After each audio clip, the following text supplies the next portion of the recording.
ओंकार ओडिया। नमस्कार फ्रेंड्स, ओंकार ओडिया चैनल रे आपण मन को स्वागत।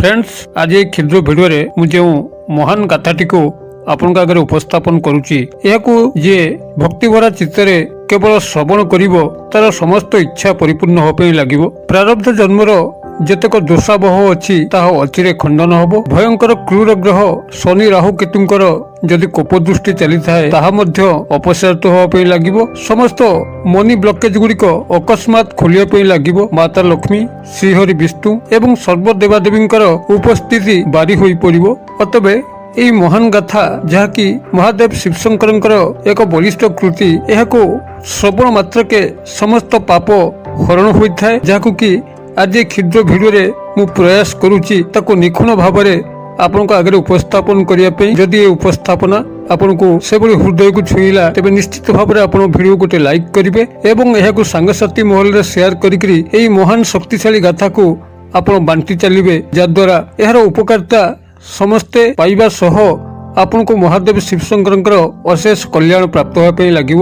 ଏହି ମହାନ ଗାଥାର ଉପସ୍ଥାପନ ପୂର୍ବରୁ ଏଇଠି ସମସ୍ତଙ୍କୁ ବିନମ୍ର ନିବେଦନ, ଯେଉଁମାନେ ଆଜି ପ୍ରଥମବାର କରିକି ଆମ ଚ୍ୟାନେଲ ସହ ଭେଟ ହେଉଛନ୍ତି ସେମାନେ ଚ୍ୟାନେଲ କଡ଼େ ଥିବା ଲାଲ କଲରର ସବସ୍କ୍ରାଇବ ବଟନକୁ କ୍ଲିକ୍ କରି ବେଲ୍ ଆଇକନକୁ କ୍ଲିକ୍ କରି ଏବଂ ଅଲ୍ ନୋଟିଫିକେସନ ଉପରେ କ୍ଲିକ୍ କରି ଚ୍ୟାନେଲଟିକୁ ସବସ୍କ୍ରାଇବ କରି ନିଅନ୍ତୁ। ତେବେ ଫ୍ରେଣ୍ଡସ୍, ଏବେ ଆସନ୍ତୁ ଏହି ଶକ୍ତିଶାଳୀ ମହାନ ଗାଥାଟିକୁ ଶ୍ରବଣ କରିବା, ଯାହାର କି ଶ୍ରବଣ ମାତ୍ରକେ ଆମ ମନ ଭିତରେ ଯେକୌଣସି ଅସୁବିଧା, ଆଶା, ଇଚ୍ଛା ଥିବ ତାହା ତତ୍କାଳ ପରିପୂର୍ଣ୍ଣ ହେବ। ସମସ୍ତ ରୋଗ, କଷ୍ଟ, ଦୁଃଖ, ଯନ୍ତ୍ରଣା, ଋଣ କରଜରୁ ମୁକ୍ତି ମିଳିବ। ତେବେ ଏହାର ଏକ ସର୍ତ୍ତ ଅଛି, ଯଦି ଏହି ଗାଥାଟିକୁ ସମ୍ପୂର୍ଣ୍ଣ ଭାବରେ ଶ୍ରବଣ କରାଯାଏ ତେବେ ଅନେକ ଗୁଣରେ ଲାଭ ହୋଇଥାଏ। ମାତ୍ର ଏହାକୁ ଯଦି ଅଧାରୁ ଛାଡ଼ିକରି କେହି ଚାଲି ଯାଇଥାଏ ତେବେ ତାର ଲାଭ ପରିବର୍ତ୍ତେ କ୍ଷତି ହୋଇଥାଏ।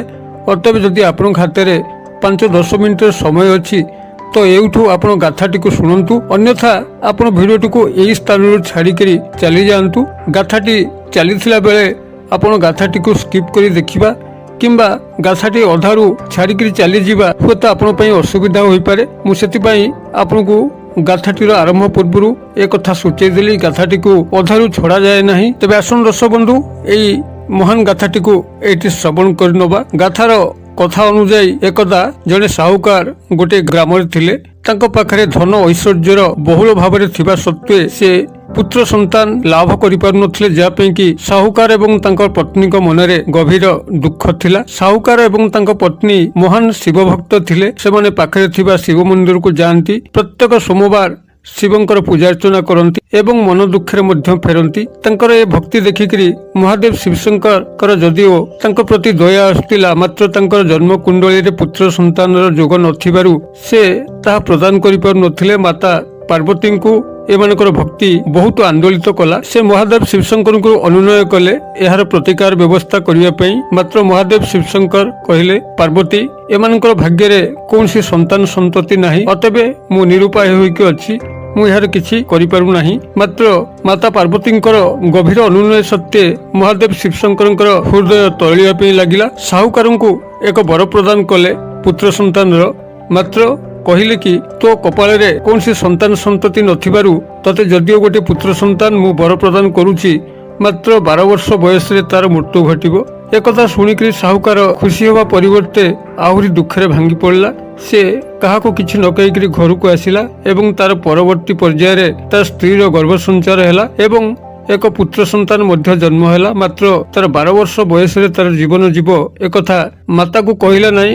ମା ମନ ଗଭୀର ଦୁଃଖ ହବ ଏହା ଭାବି ସାହୁକାର ତା ସ୍ତ୍ରୀକୁ କିଛି କହିଲା ନାହିଁ। ଏଇଭଳି ଦିନ ପରେ ଦିନ ବିତି ଚାଲିଲା। ସାହୁକାର ସେଇଭଳି ଭାବରେ ଶିବ ମନ୍ଦିର ଯାଉଥାଏ, ପତ୍ନୀ ମଧ୍ୟ ଯାଉଥାଏ, ଶିବ ଭକ୍ତିରେ ସେମାନେ ଲୀନ ଥାନ୍ତି। ଏଇଭଳି ଭାବରେ ଯେତେବେଳେ ବୟସ ଅତିକ୍ରାନ୍ତ ହୋଇ ବସିଲା, 11 ବର୍ଷ ବେଳେ ଯେତେବେଳେ ସାହୁକାର ମନେ ପକେଇଲା ଯେ ଆଉ ଗୋଟେ ବର୍ଷ ଭିତରେ 12 ବର୍ଷ ପୁରିଯିବ ଏବଂ ତାର ସନ୍ତାନଟି ତା ପାଖରୁ ଦୂରେଇ ଯିବ ଏବଂ ତା ସନ୍ତାନଟିର ମୃତ୍ୟୁ ହବ, ସେ କ୍ରମଶଃ ଆସ୍ତେ ଆସ୍ତେ ଭାଙ୍ଗି ପଡୁଥିଲା ସାହୁକାର। ଅତବେ ଏଥିପାଇଁ ସେ ଚିନ୍ତା କଲା ଯେ ତାଙ୍କର କୁଳଗୁରୁ ଯିଏ କି କାଶୀ ବିଶ୍ୱନାଥରେ ଅଛନ୍ତି, ସେଇ ପଣ୍ଡିତଙ୍କ ପାଖକୁ ଶିକ୍ଷା ଗ୍ରହଣ ଉଦ୍ଦେଶ୍ୟରେ ତାକୁ ପଠେଇ ଦେବା ପାଇଁ 1 ବର୍ଷ ଭିତରେ ଯାହା ତାର ସାଧ୍ୟ ମତେ ବ୍ରାହ୍ମଣ ମାନଙ୍କୁ ଭୋଜନ ଦକ୍ଷିଣା ପ୍ରଦାନ କରିବ। ସମ୍ପୂର୍ଣ୍ଣ ଧାର୍ମିକ କାର୍ଯ୍ୟରେ ବୁଡ଼ିକି ରହିଲେ ହୁଏତ ଏହି ମହାନ ସମସ୍ୟା, ମହାନ ବିପଦଟିକୁ ଏଡ଼ାଇ ଯାଇ ହବ।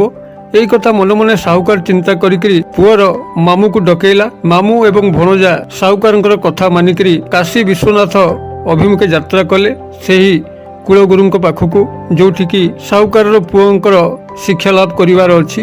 ଏଇଭଳି ଭାବରେ ସେମାନେ ବାହାରିଲେ ଏବଂ ସାହୁକାରଙ୍କର କଥା ଅନୁଯାୟୀ ବାଟରେ ସେମାନେ ଯୋଉଠୁ ରହୁଥିଲେ ସେଠାରେ ବ୍ରାହ୍ମଣ ମାନଙ୍କୁ ଭୋଜନ ଦଉଥିଲେ ଏବଂ ଦକ୍ଷିଣା ମଧ୍ୟ ଦଉଥିଲେ। ଏଭଳି ଭାବରେ ବାଟରେ ଯାଉଥିବା ସମୟରେ ଗୋଟିଏ ରାଜ୍ୟର ରାଜାଙ୍କର ଝିଅ ରାଜକୁମାରୀର ବିବାହ ହଉଥିଲା। ମାତ୍ର ଦୁର୍ଭାଗ୍ୟର ବିଷୟ, ଯାହାଙ୍କ ସଙ୍ଗେ ରାଜକୁମାରୀର ବିବାହ ହଉଥିଲା ତାର ଗୋଟେ ଆଖି କଣା ଥିଲା, ଯାହାକି ରାଜ ପରିବାର ଜାଣିପାରି ନଥିଲେ। ବରଘର ପକ୍ଷରୁ ମଧ୍ୟ ତାଙ୍କୁ କିଛି ସେଭଳି କୁହାଇ ନଥିଲା, କାଳେ ରାଜକୁମାରୀଙ୍କର ବିବାହ ଏହି ବରଙ୍କ ସହ ହେଇ ନପାରିବ, ସେଥିପାଇଁ ତାଙ୍କର ଏହି ଶାରୀରିକ ଦୁର୍ବଳତାକୁ ସେମାନେ ଲୁଚେଇକି ରଖିଥିଲେ।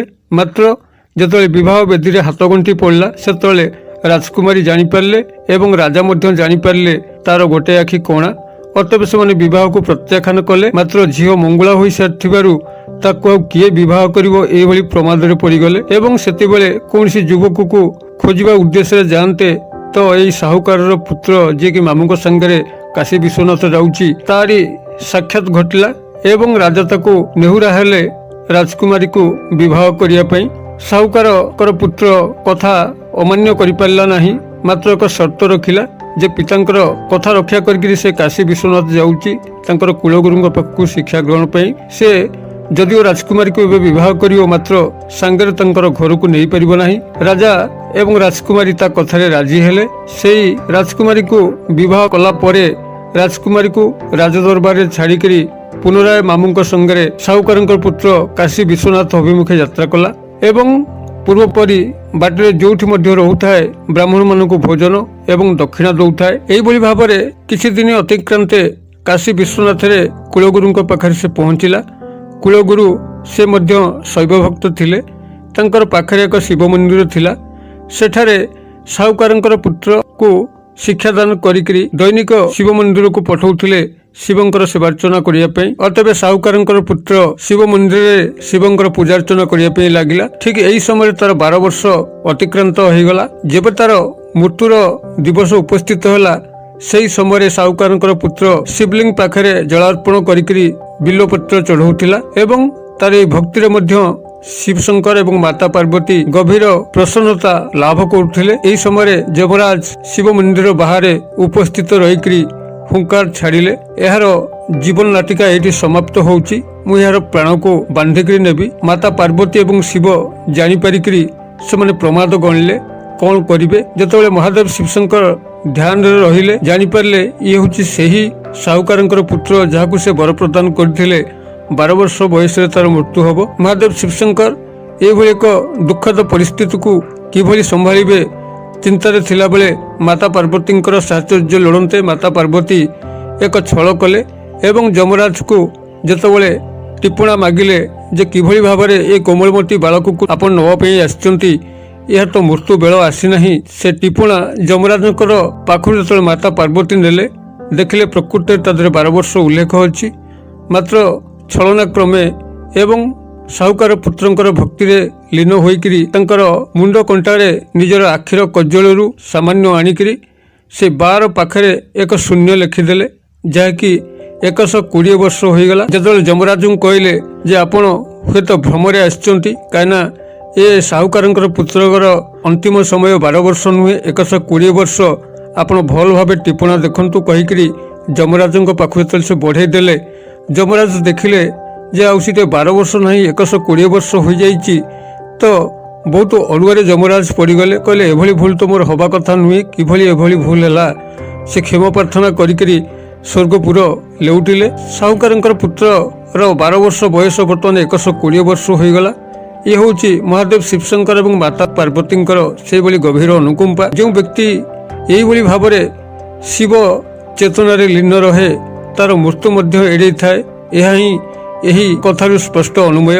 ତେବେ ସାହୁକାରଙ୍କ ପୁତ୍ରଙ୍କର ଯେତେବେଳେ ବୟସ ସେଇଠି 120 ବର୍ଷ ହେଲା, ସେ ନିଜକୁ ସମ୍ପୂର୍ଣ୍ଣ ଭାବରେ ଶିବ ଚେତନାରେ ଲୀନ କରି ଏବଂ ଗୁରୁଙ୍କ ପାଖରେ ସମ୍ପୂର୍ଣ୍ଣ ଭାବରେ ଶିକ୍ଷା ଗ୍ରହଣ କରିକିରି ମାମୁଙ୍କ ସହ ପୁନରାୟ ଗ୍ରାମକୁ ପ୍ରତ୍ୟାବର୍ତ୍ତନ କଲା ଏବଂ ତାର କଥା ପ୍ରତିଶ୍ରୁତି ଅନୁଯାୟୀ ବାଟରେ ରାଜକୁମାରୀ ଯାହାକୁ ସେ ବିବାହ କରିଥିଲା ତାଙ୍କୁ ସେ ଦେଖା କରନ୍ତେ।